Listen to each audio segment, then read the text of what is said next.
Parkinson's expert who's come to visit the White House almost a dozen times over the last year or so, including at least one meeting with the president's physician.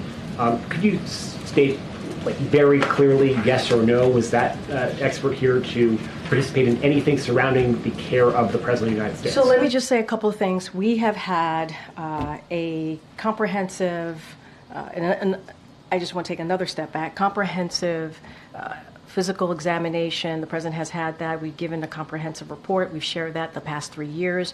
Every year that he has had this exam, he sees a neurologist.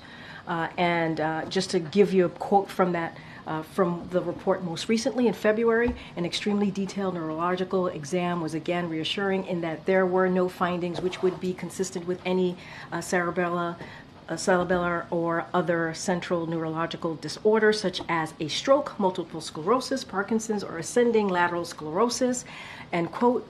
So that came directly from in February in that comprehensive report that was provided by the President's doctor to me, that I share with all of you. So anyone who is watching can certainly go to our website. The question, which was this expert's visits, was multiple visits to the White House pertaining at all to the President's care? Well, here's the thing. I've said he has had three. He has had three physicals. In those 3 physicals, that's when he has seen a specialist, a neurological specialist. I have to be super mindful here, and this is why, and I'll explain this to you in a second. There are thousands of military personnel who come onto this White House.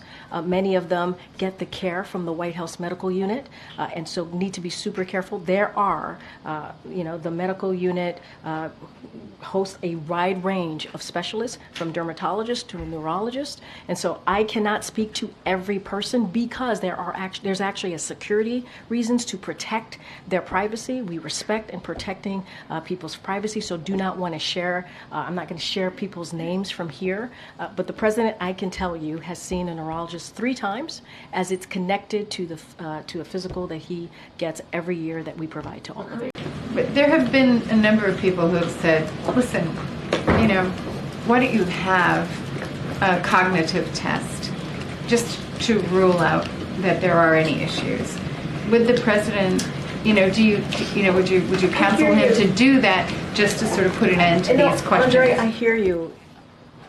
The neurologists have said it is not warranted. The President himself, he said it today, he said it multiple times, and the doctor has said this. Everything that he does day in and day out as it relates to delivering for the American people is a cognitive test. And that is what the medical doctor has said. That is what the specialist has said. Well, has a neurologist, I'm not talking about anyone in particular, regardless of the identity, name of that person, has any neurologist came to the White House to visit President Biden? What I can tell you, during those exams that we have been able to do every year for the past 3 years, and there is a comprehensive exam that we share, a comprehensive report that we share with all of you, he has seen a neurologist. We respect and protecting people's privacy, so do not want to share. I'm not going to share people's names from here, but the President, I can tell you, has seen a neurologist 3 times, as it's connected to a physical that he gets every year that we provide to all of you. It's a very basic, direct question. Wait. Hold on. Wait a second. 8 times, or at least once, in regards to the President specifically. Hold on a second. Not what you should be able to answer by this point. Wait, no. No, wait a minute. Ed, please. A little respect here, please. So, every year, around the President's physical examination, he sees a neurologist. That's 3 times, right? So I am telling you that he has seen a neurologist 3 times while he has been in this presidency. That's what I'm saying. I am telling you that he has seen them 3 times. That is what I'm sharing with you, right? So every time he has a physical, he has had to see a neurologist. So that is answering that question. No, it's not. No, it is. It is. You're asking me. But I also said to you, Ed, I also said to you, for security reasons, we cannot share names. We cannot share names. We have to. Others he would have met with. You can share names in regards to if someone came here in regards to the president. We cannot share names of specialists broadly. from a dermatologist to a neurologist. We cannot share names. There are security reasons. We have to protect.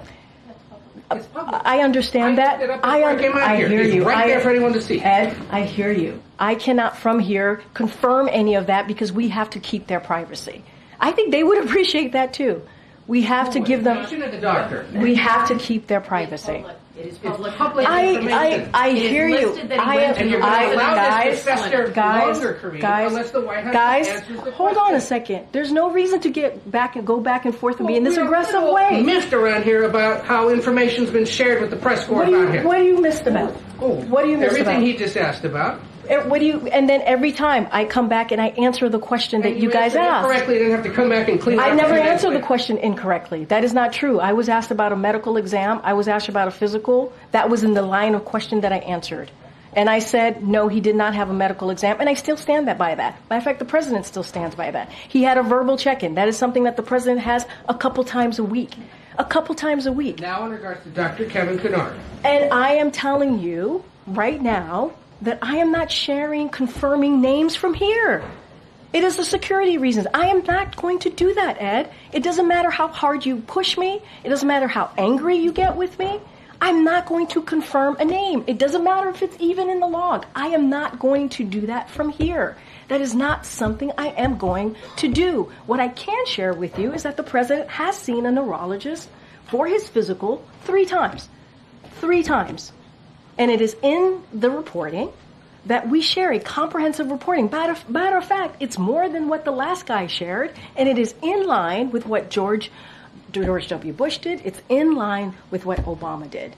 And so it is comprehensive. It is out there. I just read a quote from it, but I am not going to divulge somebody's name or confirm someone. I'm not going to do that.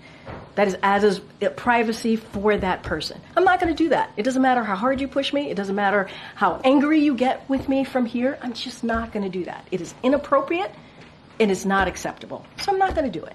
Not about the name. Go ahead. No, go ahead. Just to be clear, yes or no, has his physician seen a reason to reevaluate him for Parkinson's since the February physical? No, the comprehensive report that you all have stands. The president obviously will have another physical, and we'll wait for that physical. Great. I just want to take a step back for a second, because I do take offense to what Ed alluded to. You know, come out here every day. There's a press briefing. And we do our best to give you the information that we have at the time. That's what we do. And we understand that freedom of the press, we respect the freedom of the press. You heard me talk about this last week. I appreciate the back and forth that we all have. I try to respect you, and I hope you try to respect me. And we literally do everything that we can. My team does everything that we can to make sure we get the answers to you. That's what we do. And sometimes we disagree. Sometimes we are not in agreement. But you know what? That's democracy. That is what is important, to have that healthy back and forth. And so to say that I'm holding information or allude to anything else is not unfair. It's really, really unfair. I think people who are watching and have been watching this briefing for this past week could say that we are doing our best in this briefing to provide the information that we have. And I will admit, I will be the first one to admit, sometimes I get it wrong. At least I admit that. And sometimes I don't have the information. And I will always, always admit that. But I do take offense to what was just happening at the beginning of this briefing. It's not okay. During the call today to MSNBC, was the president reading off of a script? So I was in the room when the president called into Morning Joe. The president spoke from his heart. The president was very clear. There was no script at all. And he was very detailed. You heard him say, actually, during the call, that he was reading some quotes. He said it. He shared that information. He was reading some quotes from the debate. So he shared that with you. What you heard was a passionate interview. It was about 18 minutes. He talked about and laid out his vision for this country. He talked about how he wants to make sure we move forward. I want to be really careful because he also talked about the campaign, which I can't do from here. But I think it was incredibly powerful.